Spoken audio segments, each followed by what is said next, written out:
사로잡힌 시선, 따뜻한 공정의 가치로 함께합니다. 황보선의 출발 새아침. 네, 황보선의 출발 새아침 2부 시작합니다. 자, 흔히들 민주주의의 기본 중 하나, 표현의 자유, 또 다양한 의견의 표출과 토의, 토론을 얘기하는데요. 당연히 소수 의견 존중도 기본이죠. 그런데 현실 정치에서 특히 한 정당에 소속된 의원이 이 소신 발언한다는 게 그것도 한두 번도 아니고 계속 한다는 게 말처럼 쉽지 않죠. 그래서 소신 발언하는 의원 이렇게 많지 않습니다. 강성 당원들의 문자 폭탄 받는 건 또 기본으로 각오해야 하고요.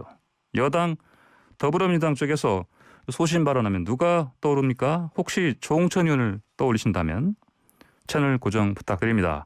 지금부터 조홍천 의원 만나서 정치현황 관련해서 소신 의견 듣겠습니다. 조 의원님 안녕하십니까? 예, 안녕하세요. 예. 먼저 민주당에서 소신 발언 아이콘 되신 것 같습니다. 이런 레터를 붙으신 거 언짢지 않으시죠? 그런 거 하라고 예. 국민들이 뽑아주셨고 예. 열심히 하겠습니다. 문자 폭탄 제일 많이 받으시는데 좀 힘들지 않으십니까? 예. 괜찮습니다. 오늘도 문자 폭탄 각오하고 소신 발언, 소신 인터뷰 너무 그러지 마십시오. 했으면 좋겠습니다. 예. 네. 자, 먼저 정치 현안 질문 좀 드릴게요. 문재인 대통령이 오늘 이제 5당 대표 초청 간담회였는데 오찬을 이제 하는데 네. 방미성과 설명할 것 같습니다. 보니까 아무래도 문재인 대통령 사실은 그동안 최고의 순방이었다 이렇게 네. 자평을 했고 송영길 민주당 대표도 최상의 방미 성과를 가지고 돌아왔다 평가했는데 조홍천 의원님의 평가는 어떻습니까? 예. 이번 바이든 대통령과 첫 정상회담은 한반도 평화 프로세스라든가 북핵 문제, 또 반도체, 배터리 등 핵심 산업 공급망, 밸류체인, 한미 글로벌 백신 협력 파트너십, 의제도 다양하고 성과도 풍족하다고 봅니다. 첫 단추로서는 굉장히 잘 끼워졌다. 그렇게 개인적으로 평가를 합니다. 네. 알겠습니다. 근데 지금 야당은 사실 혹평이 많습니다 보니까. 야당 쪽에서는. 글쎄 이제 외교나 안보에 있어가지고 여야가 어디 있겠습니까? 국익이 최우선이죠. 최우선인데. 근데 너무 흔히 하는 말로 너무 많이 퍼주고 얻은 건 별로 없다. 이런 맥락에 이제 비판이 좀 많이 나오거든요. 야당 쪽에서. 기업이 정부가 퍼주라고 해가지고 퍼주겠습니까? 다 자기들한테 이익이 되고 또 그만한 투자를 할 계기가 되니까 한 거라고 저는 생각을 합니다. 알겠습니다. 자, 오늘 김오수 검찰총장 후보자 인사청문회 열리는데요. 야당에서는 특히 정치적 중립 이걸 쟁점으로 송곳 검증하겠다 이렇게 벼르고 있습니다 보니까 김오수 검찰총장 후보자 근데 자신에 대해 제기되는 정치적 중립성 논란에 대해서 유감의 뜻을 밝혔거든요. 그럼 김오수 후보자의 발언이 과거에도 문제 없었다 그리고 미래도 자신은 중립성 잘 지키겠다 이런 발언으로 들으면 되겠습니까? 사실 이분이 차관으로 재직하면서 뚜렷이 정치적 색깔을 스스로 드러낸 거는 별로 없죠. 그동안에도 검사로 있으면서 원래 정치색이 뚜렷하다 이런 평가를 받은 적은 없습니다. 아, 그렇습니까? 다만 이 정부에서 차관으로 있으면서 장관을 3분을 모셨는데 그중에 이제 두 분의 장관이 추미애 장관, 조국 장관. 아주 색깔이 뚜렷한 분이지 않습니까? 그분들을 모시는데 그 밑에서 이제 검찰 개혁이라는 작업을 뒷받침을 했죠. 근데 그 작업을 뒷받침을 하면서 자기 목소리를 내지 않았던 거. 그게 결국은 이 정부의 검찰 개혁이라는 방향, 작업에 대해서 그러면 당신은 적극적으로 거기에 대해서 찬동을 했던 거 아니냐라고 야당은 그렇게 보는 것 같고 또 가장 큰 것이 결국은 청와대가 김오수 후보자를 감사위원으로 보내고 싶었는데 최재형 감사원장이 2번에 걸쳐가지고 이 사람은 정치적으로 한쪽으로 치우쳤다라고 거부를 했다고 자꾸 보도가 되는 바람에 그랬죠. 또 그 이후로도 뭐 공정거래위원장이나 금감원장 뭐 이런 쪽으로 자꾸 물망에 올랐다. 그러니까 김호수 후보자는 이 정부가 되게 좋아라 하는 사람이구나.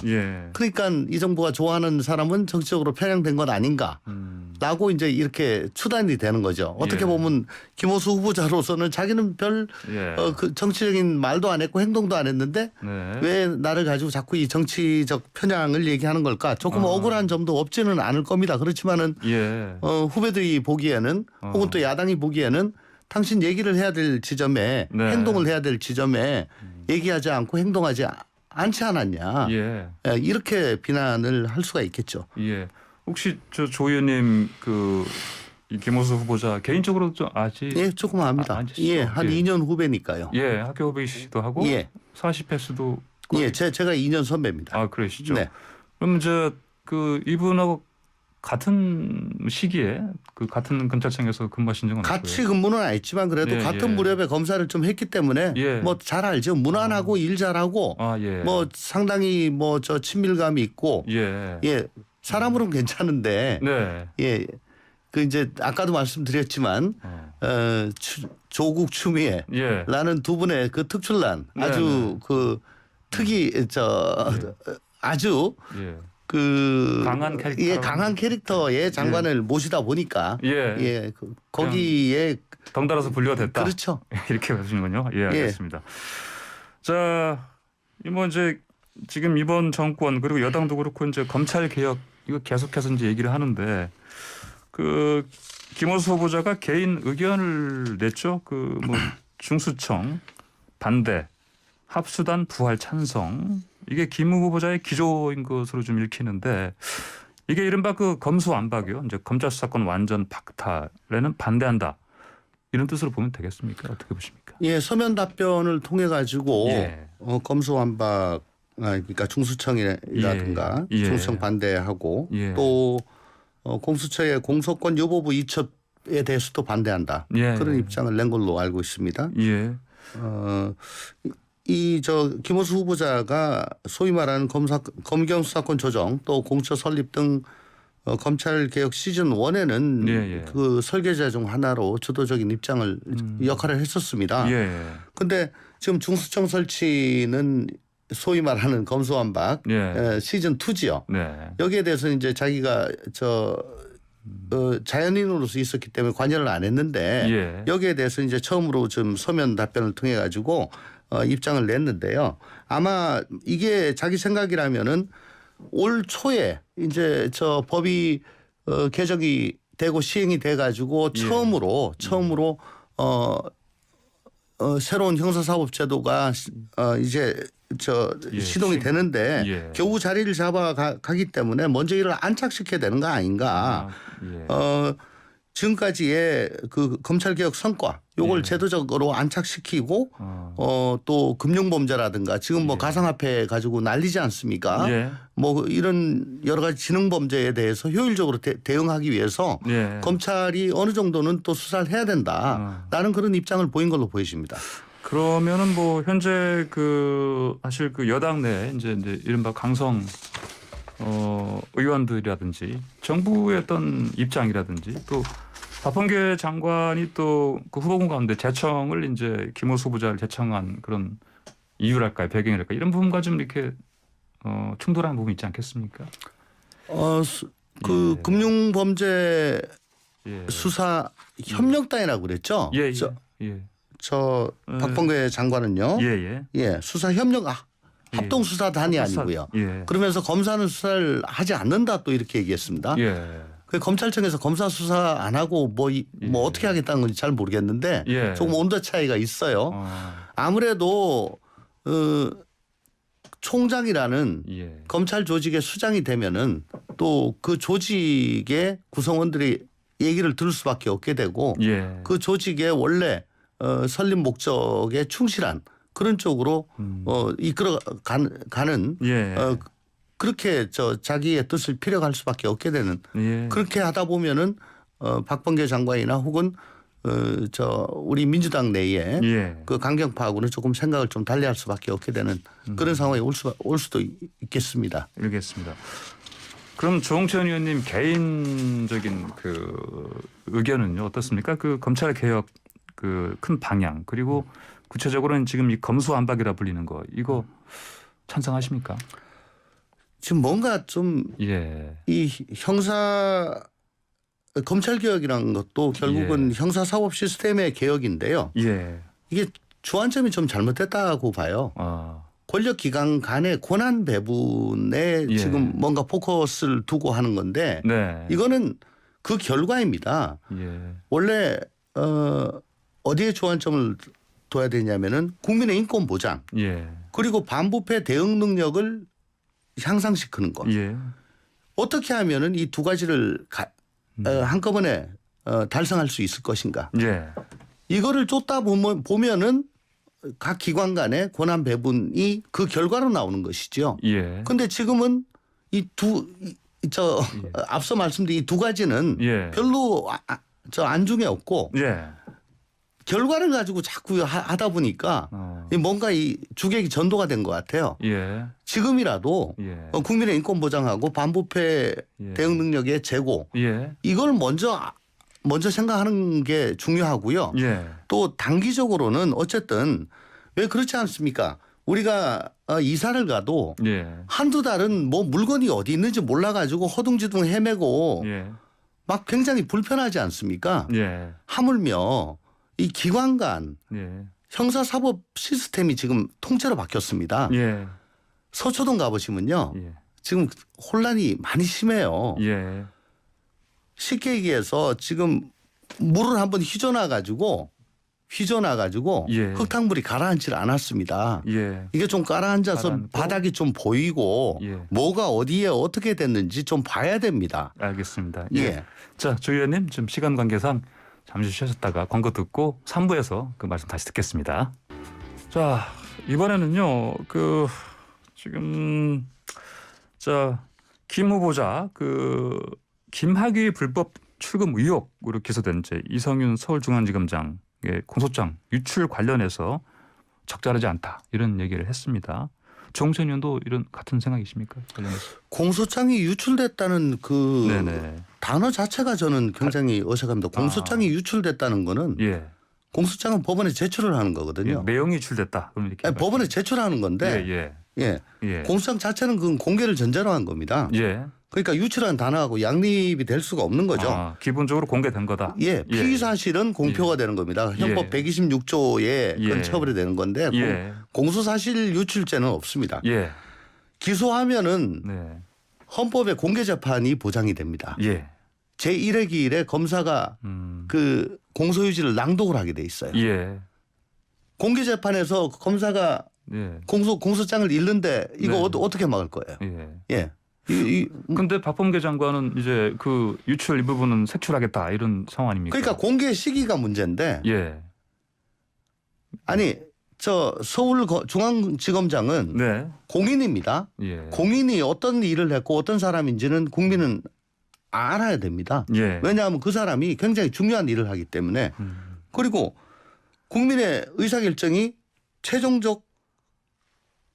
국민이 최종적으로 의사결정을 합니다. 그잖아요. 그게 지금 민주주의 사회에서는 그렇잖아요. 그러면 알아야지 의사결정을 하죠. 그러면 공적인 인물에 대해서는 국민의 알 권리가 우선하는 경우가 많습니다. 그렇잖아요. 그 알 권리가 사회적 이익이 더 클 경우에는 그 공적인 인물에 대해서는 그 프라이버시나 명예권 이 일정 부분 제약이 될 수밖에 없다는 것이 그 판례로도 그동안에 많이 쌓여져 있잖아요. 이 사람이 그냥 일반인이 아니고 자연인이 아니고 공적인 인물입니다. 공적인 인물에 대해서는 이렇게 주장을 못하죠. 알겠습니다. 자, 그리고 이성윤 지검장 뭐 거취라든지 또 뭐 징계 가능성이라든지 이런 얘기가 많이 있는데 조홍천 의원께서는 이성윤 지검장 스스로 거취 어떻게 된다고 생각하십니까? 서울중앙지검장은 검찰의 주력입니다. 중앙지검이. 검찰의 주력을 책임지는 검사장이죠. 그분이 피고인이 되어서 법원에 재판을 받으러 왔다 갔다 한다는 거. 예. 그거는 중앙지검의 신뢰성을 스스로 무너뜨리는 상징적인 예. 일이라고 하지 않을 수 없습니다. 예. 그리고 예. 그동안에 선출직들은 기소가 돼도 그 직을 유지한 경우가 많았습니다만은 예. 임명직들은 특히 고위직들은 기소가 되면은 거취를 다 예. 스스로 정했습니다. 예. 특히 스스로 예. 저 타인의 허물을 단죄하는 검사의 경우에는 예. 자기가 억울하더라도 예. 기소가 됐을 경우에는 예. 거취를 먼저 스스로 결정을 해야죠. 그래야지 다른 검사들이 예. 또 다른 사람들의 허물을 탓할 수가 있는 겁니다. 예. 그걸 하지 않고 그냥 있으면은 예. 검사들이 일을 못 하죠. 예. 알겠습니다. 자, 다음 주제로 넘어갈게요. 송영길 이제 당 대표가 이제 민생에 방점을 두고는 있는데 그래서 뭐 부동산 정책 관련해서 뭐 세제 완화라든지 뭐 대출 규제 완화라든지 이런 걸 내세웠는데 근데 지금 당 내에서는 지금 반대가 아주 심한 것 같습니다. 저 부동산 특위에서는 예. 의견을 대충 모았습니다. 예. 모았고 예. 이걸 이제 의총을 통해 가지고 당론으로 이제 정하는 과정이 예. 남아 있습니다. 예. 그걸 내일 정도 할 겁니다. 아, 그렇습니까? 네. 예. 물론 우리가 174명의 의원이 계시기 때문에 각자 생각이 조금 다릅니다. 예. 그렇지만 그건 내일 모을 거고요. 예. 어쨌든 4.7 재보선으로 확인된 민심 예. 여기에 대해서 우리가 이제 변해야 된다는 그런 생각들 예. 절박감이 지금 다들 있거든요. 예. 부동산 정책을 두고 뭐 여러 가지 의견이 나온 거는 뭐 당내 소통 또 당내 민주주의 관점에서는 이건 뭐 바람직하다. 예. 그동안에 뭐 원팀 원보이스라고 했는데 이건 굉장히 바람직한 변화라고 보는 거죠. 예. 예. 결국은 내일 의총을 통해 가지고 예. 한 가지 목소리로 이제 당론으로 정해질 겁니다. 예.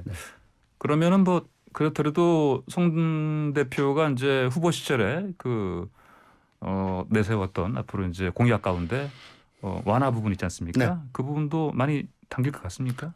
송 대표가 예. 이제 리더십을 발휘할 부분은 발휘를 예. 할 거고요. 예.